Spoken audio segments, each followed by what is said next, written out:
နည်းနည်းကန်တော့နည်းရှိတော့ညလုံးကမမြင်အောင်ဒါလေးကြ ဘောလုံးလည်းကန်တာဘာဖန်လဲ တော့လီဗာပူးတဲ့ခုတော့ရှုပ်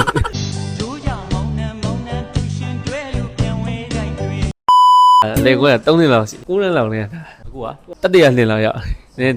ကြာနေညလိုက်တယ်ဒီပုံမှန်တော့နည်းပြောင်းကြည့်တယ် ရှီလိုင်းတော့ဘရိုတက်တင်တော့ဒီလိုပုံစံတော့ထွက်မှာပဲဒါတော့ပုံမှန်ပါပဲ အဲ့လိုညက်ပြီးလေခွဲလေးလူလေးပဲဖြစ်ဒီပုံစံမှအဲ့ဘေးလေးပါတယ်အနောက်လေးပါလူပဲဖြစ် ဒါကအသက်ဘယ်လောက်ပြောရလဲ ဟို20 ဘာလိုမျိုးလဲ တော့မပါပဲဘာမှမရော ဘယ်လိုဖြစ်ပြီးတော့ဒီမှာညက်ဖို့စိတ်ကူးပေါက်သွားတယ် တက်တော့မှတွေ့နေတာကျွန်တော်ကအဲ့လိုပုံလဲမပြောတဲ့တက်တော့မှတွေ့နေတာလို့လိုက်တာလေးညက်တယ်လို့အဲ့ ညက်ချင်တဲ့ပုံတွေပါရောမရှိလား လိုက်တာပဲညက် ဘရိုပြန်တာ face shape เนี่ยဘာကြီးပဲဖြစ်လိုက်ပါတယ်ကတုံးတုံးတိုင်းလည်းလိုက်ပါတယ်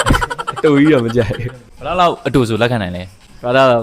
ညက် ကျွန်တော်လောက်ဆိုရโอเคအဲ့လောက်ဆိုတော့လုပ်လို့ရပါတယ်တရားဟိုအလဲခွဲလည်းမထားခြင်းဘူးစပင်ကလည်းမတူခြင်းအဲ့လိုမျိုးဆိုလို့ရှိရင်တော့အဆင်မပြေဘူးဗျာဒီလောက်ဆိုတော့နည်းနည်းလို့အဲ့လောက်ဆိုတော့ရခိုင်းတဲ့လူတွေပါရရှိလား အိမ်ကတော့တူနေနေတာပေါ့ကျွန်တော်ကတူမကြိုက်ငယ်မှအိမ်ကညက်ခိုင်းတာညက်အတူလေးညက်သူကြီးလာကြိုက်တာထားလိုက်အစရှေ့ကြီးထားရင်လားအမေစာလောက်ရရှေ့ကြီးကလည်းခေါင်းရှုပ်လို့ အရှိရထားဘူးလား